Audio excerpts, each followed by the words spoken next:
start? Yes. Hi everyone. We are burn bright, not out. Yes. And I would like to start by asking everyone, if that's okay, to raise their hand if either they have personally experienced burnout or if they know someone who has experienced burnout. All right. Thank you. So what we know is that it's a global problem. It's been officially recognized as a medical diagnosis by the World Health Organization.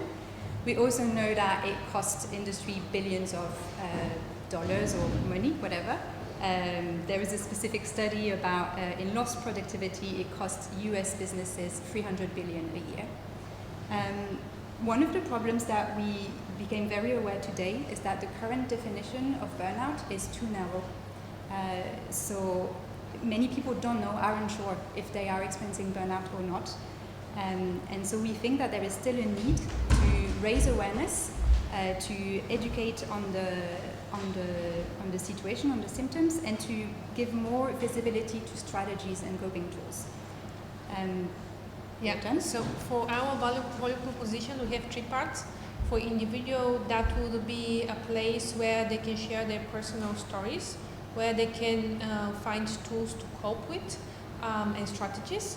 For companies, that will be a place where they can promote as a tool to their employees for their well-being. And for experts, to be able to share their expertise, their opinion, and reach out to potential patients, if you want to. We have, in terms of short-term strategy, we want to start with collecting 1,000 personal stories and sharing them. Mid-term is quantifying and qualifying that information. And then in the long term, we're looking at being the educational platform for burnout to help with coping strategies, promoting health and well-being when it comes how do you deal with burnout. Now, our business model, the way we see it currently, is similar to Wikipedia. So get funding through sponsorships, through donations, and as well partnering with different organizations to support our cause. When it comes to marketing strategy, we are seeing partnering with healthcare organizations, with influencers to collect all of those personal stories. That's about it. Mm-hmm.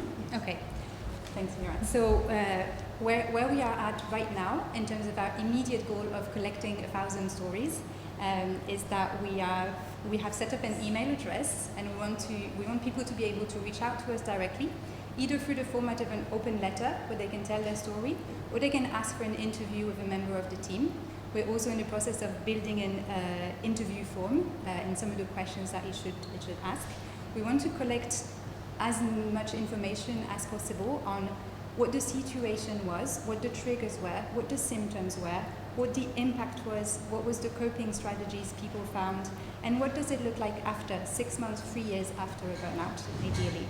So our immediate call to action for everyone is to help us share the message. So for this, we need support in copywriting, we need support in marketing, and then we need support with just using your network to encourage you to either write yourself to our email address or refer that to the people you know. So this is the email address, tellmyburnoutstory@gmail.com. And so as a conclusion, we know that burnout is a problem that touches everyone, directly or indirectly. We know that the associated costs, financial, emotional, mental, are huge. We know that there's an immediate need to raise the awareness, expand the definition, and make the tools and the coping strategies more visible and accessible. And so we're asking for your help to spread our message and collect some stories. Thank you.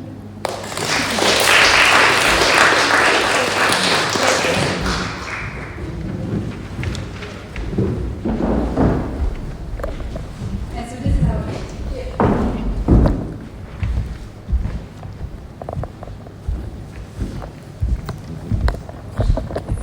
So for me, burnout, like the way I deal with burnout is very different to how my wife or someone else I might deal with burnout. How do do you plan to solve the problem of burnout that's going to be specific for every person who might be experiencing it?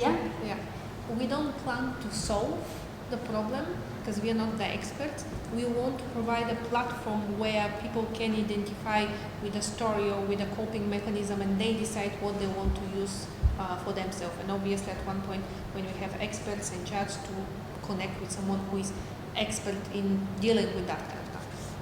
Because what we started from is what, okay, I perhaps have experienced burnout, and Julia was sharing the same, and even her immediate environment didn't know that she was going through it. They never spoke to her about this because they didn't recognize the problem.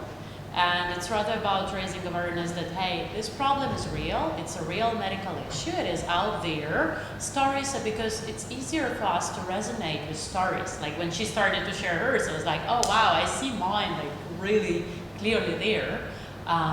So yeah. And just to raise on that, because it highlights how different it is for everyone, how different it looks for everyone. Because not as a platform to solve, perhaps I know some of my own experience last week is to recognise it's happening before it gets there. If I had some calls last week, if I just ended it half an hour earlier, I would have been fine the rest of the day, but I was resolving it for the rest of the day. So having like that in place would be really helpful, I think. Yeah, so we think that's part of awareness, right? Yeah, our aim is to about it. educate. Yeah. So we are going through the education path. Instead of solving, it's more We're not there, we're not the experts. Because we are not doctors. So we are more interested in educating people about the fact that it exists. And so if they know what it is, they're able to recognize it. Otherwise, they are surrounded and they don't know. Perhaps they don't know themselves, or they don't know that their colleagues, their family or friends are going through that, and so that may help.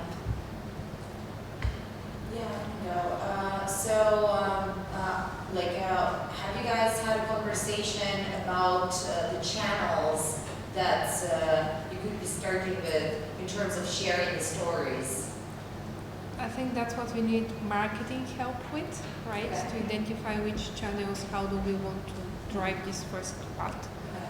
Yeah, just, wanted, I guess, to throw 3 cents on that, because marketing is my background.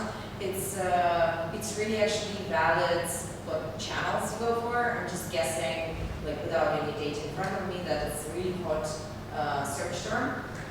So if you guys are able to establish some authority there, and yeah, that's probably really strong. But also, this content to me sounds very Instagrammable. It's just I totally can see it on my feed. If you have stories that are personable, relatable, that's and I really like the goal of 1,000 because it makes it just very measurable. So for you as a team, we're 300 in. Yeah. So yeah. And I think you do see it on your feed. It's just that these actors that are acting in this space already, they are not united, and this is what we pretty often have in social organizations. Everyone is going to the same direction, but and wanting to reach the same goal, but not being united. So the hope is that this can help not to overvoice someone, but actually to give them a platform to tell their story. As a reference, we plan to kind of bring it to the same movement as the hashtag #MeToo was. So throughout the hashtag and social media, and also this can create a snowball effect where the more stories that we're getting, the more people are gonna identify to them, and this can become really huge. I have a question before I say something. But I want to understand better why you guys are also as hesitant of entering this solving part of the problem. Because we had one day today, and we were looking at all of it, right? We're looking at there's before, there's during, there's management after. I think is also really important. And basically, as a team, we were okay, let's start with the first step, which is awareness. Because also in order to diagnose, you need to be a medical professional. I understand that. I just want to bring this part because I think if you guys are just waiting to bring that later, it can actually be a very big missed opportunity. because in reality it is a problem that if you're just like, you're raising awareness, but there are ways of already adding, like making sure that all forms or all interviews or all stories you tell, unless the person is still on the burnout phase, like you still have questions of like really like what was helpful and everything, and try to make that a turnaround that it's still an inspiring story. Otherwise it becomes a very like depressing website, and where people become like hypochondriac and then like reading and like feeling like not so great. Like you need to have like that twist of also bringing help, and it can be helpful as well regarding partnership with experts and things like that. You can actually have business models there that you can actually integrate solutions. You can actually start generating revenue somehow to make it sustainable by getting like the service providers that will actually bring, or experts that want to become authority, or that want like the visibility. So there are ways that you can integrate that that helps as well the website. So it's something to think about. Absolutely. I'd like to just, I do believe that there is a therapeutic value in just sharing our stories, and one thing that we noticed today is everyone wanted to talk about it, like how it was for them, right? So even just that, and the fact to be able to have a community, to know, okay, so many people are experiencing it in my post. This is already a way to solve them, but in terms of scalability, absolutely, there's so much more to do, for sure. It's just like regarding the action plan, you are considering to like get those 1,000 stories and then start to share, or like you can start to share tomorrow? We haven't really talked about it. I think we appreciate the marketing help in order to see how we're scaling in the middle and trying it to grow, because I think what we were saying, it's like a snowball. If you share, then someone else share, right? So it can be one of the ways. My personal view is we're probably not going to wait till 1,000 stories to share, because then we're kind of like waiting. No. Just from a monetization method, it could be from a very early stage, a good lead gen funnel to an online therapy platform. Get referrals that way, great affiliates. And I would encourage like building some sort of simple personality test to go with that data, which you can vary, especially with AI now. So much at scale to say, oh, these people had used this, answered these questions, used this kind of word, these experiences.